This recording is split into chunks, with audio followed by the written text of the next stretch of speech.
Robert Downey कहते हैं, यदि किसी इंसान के अंदर काबिलियत हो, उसका दिल सच्चा हो और उसे खुद पर विश्वास हो, वो पूरी दुनिया की कोई भी ताकत उसे हरा नहीं सकती। और इसी बात को मनवाया रॉबर्ट डॉनी जूनियर ने, जिसे आप आयरन मैन या फिर टोनी स्टार्क के नाम से जानते हैं।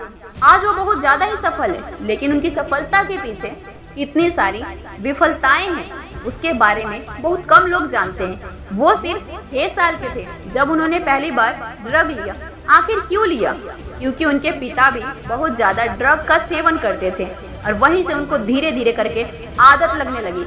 8 साल की उम्र आते आते वो पूरे तरीके से ड्रग्स एडिक्ट बन गए थे। रॉबर्ट का जीवन बहुत ही मुश्किलों से गुजरा, क्योंकि बचपन में ही उनके माता पिता का तलाक हो गया था। शुरू में वो अपने पिता के साथ रहे, लेकिन जब वो बहुत ज़्यादा ड्रग एडिक्शन हो गया तो उसके बाद वो अपनी माँ के साथ रहने लगे। रॉबर्ट सिर्फ 5 साल के थे जब वो पहली बार अपने पिता की फिल्म में अदाकारी की थी और उसके बाद कई बार उन्होंने पिता की फिल्म में रोल अदा किए।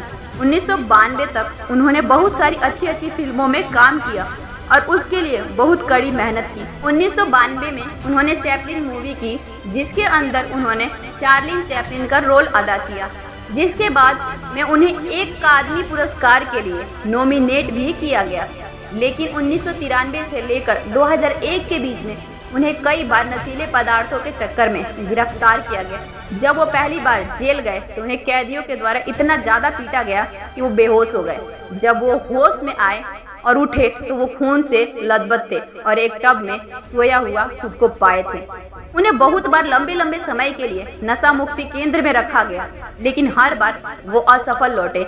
एक बार उन्होंने जज के सामने कहा था, ये इस तरह से जैसे मानो उनके मुंह में एक बंदूक की नली घुसाई गई है और उसका ट्रिगर मेरे ही हाथों में है, बस इसीलिए क्योंकि मुझे गन मेटल का स्वाद अच्छा लगता है। उन्होंने अपनी मजबूरी समझाते हुए कहा कि ये आदत उन्हें 8 साल की उम्र से है, क्योंकि उनके पिता भी नशा करते थे। 1996 में उन्हें हीरोइन, कोकेन और बंदूक के साथ गिरफ्तार किया गया। 1 महीने बाद उन्हें पैरोल मिली, लेकिन उसके बाद भी उन्होंने नशा करना नहीं छोड़ा। वो पड़ोसी के घर सोए हुए मिले। इनके सबके कारण 3 साल तक इस लत को छुड़वाने और आवश्यक ड्रग्स टेस्टिंग की सजा सुनाई गई। 1997 में सिर्फ एक टेस्टिंग हुई, जिसको देने में वो असमर्थ रहे। उसके बाद उन्हें 4 महीने की फिर से सजा हो गई। कहानी यहीं पर नहीं रुकने वाली। 1999 में उनका फिर से एक बार ड्रग टेस्ट हुआ, जिसमें वो फिर से फेल हो गए।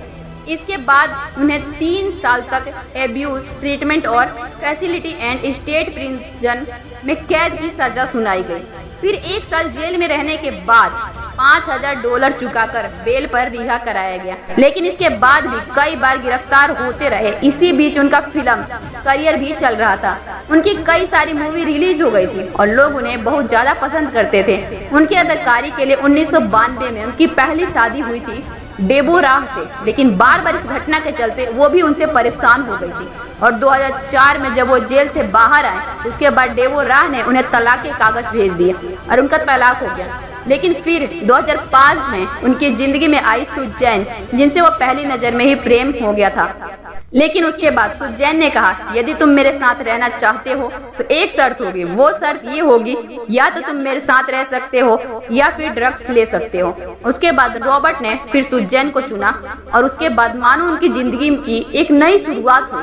5 वर्षों के नशीले पदार्थों के सेवन और गिरफ्तार के इलाज के बाद रॉबर्ट आखिरकार वापस पूर्णतः ठीक होकर अपने करियर में वापस मुड़े। उसके बाद उन्होंने 2004 से 2008 तक बहुत सारी फिल्मों में काम किया, लेकिन ऐसी कोई फिल्म नहीं जहां से उन्हें बहुत बड़ा नाम कमाया। लेकिन उसके बाद 2008 में आई एक ऐसी मूवी जिसने सभी के दिलों में राज किया। वो मूवी इतनी ज्यादा सक्सेसफुल बनी कि उसके बाद आप सभी रॉबर्ट को आज आयरन मैन या फिर टोनी स्टार्क के नाम से जानते हैं। आयरन मैन 1 से लेकर एवेंजर एंड गेम तक उन्होंने बहुत सारी फिल्में की। उन्होंने दुनिया को ये बता दिया कि इंसान के अंदर काबिलियत हो, उसका दिल सच्चा हो, उसे खुद पर विश्वास हो और खुद को सुधारने की क्षमता हो, तो उसे दुनिया में कोई भी ताकत हरा नहीं सकती। हम सभी के जीवन में ऐसी कई बार मुसीबतें आती हैं जिससे हम हार कर बैठ जाते हैं, रोने लगते हैं, परेशान होने लगते हैं। कई बार जीवन में गलती हमारी होती है और कई बार हम दूसरों को ब्लेम करते हैं, लेकिन ये जीवन सिर्फ और सिर्फ हमारा है। इसने हमारे साथ क्या किया, इस बात को कहने से हमारा जीवन नहीं बदलेगा। हमारा जीवन सिर्फ तभी बदलेगा जब हम उन गलतियों को सुधार कर अपने आप पर विश्वास करके जीवन में सिर्फ आगे बढ़े। गिरना बुरी बात नहीं है, लेकिन गिरकर ना उठना बहुत बुरी बात है। तो आज अपने आप से एक वादा कीजिए, चलेंगे गिरेंगे लेकिन फिर से उठेंगे, जीवन में आगे बढ़ते रहेंगे। इसी सकारात्मक सोच के साथ अपने जीवन में आगे बढ़ते रहिए। मैं मिलूंगी आपसे अगले वीडियो में, तब तक के लिए सुनते रहिए यूपीएससी एस्पायरेंट।